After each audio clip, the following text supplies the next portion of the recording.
जनाब सारे भाई नवाज साहब फखरे वाली दानिशमंद और जनाब राजा साहब सिंह काफी इस्लामाबाद की तरफ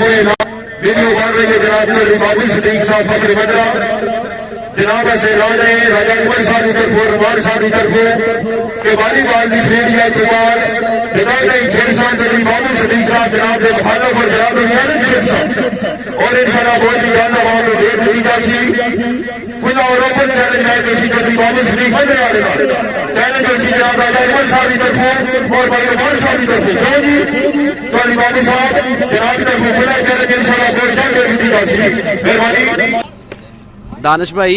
ਜਿਹੜਾ ਵੀਡੀਓ ਦੇ ਤੁਸੀਂ ਐਲਾਨ ਕਰਵਾਇਆ ਰਾਜਾ ਸਾਹਿਬ ਨੇ ਜਿਹੜੀ ਸਰਪ੍ਰਸਤੀ ਕਰ ਰਹੇ ਨੇ ਰਾਜਾ ਸਾਹਿਬ ਤੇ ਸਰਪ੍ਰਸਤੀ ਕਰ ਰਹੇ ਨੇ ਜੀ ਫੈਸਲ ਭੱਟੀ ਕਲੱਬ ਦੀ ਠੀਕ ਹੈ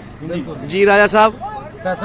ਫੈਸਲ ਭੱਟੀ ਕਲੱਬ ਮੁਕੰਮਲ ਸੈਟਿੰਗ ਦੇ ਨਾਲ ਜੀ ਰਾਜਾ ਸਾਹਿਬ ਕਰਦੇ ਪਏ ਨੇ ਤੇ ਜੀ ਆਵਾਮ ਸਾਡੇ ਕੋਲ ਪੁੱਛਦੀ ਅੱਗੇ ਵੀ ਕਾਫੀ ਵੀਡੀਓ ਚੜੀਆਂ ਸਨ ਸੋਸ਼ਲ ਮੀਡੀਆ ਦੇ ਉੱਤੇ ਤੇ ਆਵਾਮ ਪੁੱਛਦੀ ਹੈ ਸਾਰੀ ਸਾਨੂੰ ਪੁੱਛਿਆ ਜਾਂਦਾ ਕਿਉਂਕਿ ਅਸੀਂ ਮੀਡੀਆ ਦੇ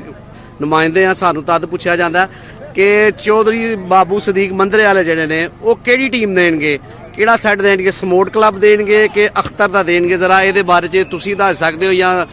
बाबू मंदरा साहब जो सदीक ने वो दसणगे ये बारे च आवाम नूं जरा आगाह कर दो ना ताकि फिर पूरी वीडियो तद शेयर की जाए। जिस तरह के पहले ऐलान किया जनाब किंग ऑफ इस्लामाबाद राजा अजमल साहब की तरफ जनाब चौधरी बाबू सदीक फखरे मंदरा आवाम के सामने खुला चैलेंज होया और राजा अजमल साहब की तरफ जनाब चौधरी फैसल परवेज भट्टी साहब की छड़े सरपरस्ती करे राजा अजमल साहब और चौधरी बाबू सदीक फखरे मंदरा और की तरफ इंशाल्लाह समोट करा बोसी चौधरी जैन मदद करना हाजी विनाश असलम गोदर यानी कि समोट करा शहीद वफा और मुकाबला जनाब किंग ऑफ इस्लामाबाद राजा अजमल और फैसल परवेज भट्टी जी बात साहब ठीक हो गया जी ठीक हो गया जी बहुत मेहरबानी जी शुक्रिया जी ਜਿਹੜਾ ਐਲਾਨ ਹੋਇਆ ਜੇ ਅੱਜ ਚੈਲੰਜ ਮੈਚ ਦਾ ਰਾਜਾ ਅਜਮਲ ਸਾਹਿਬ ਨੇ ਕੀਤਾ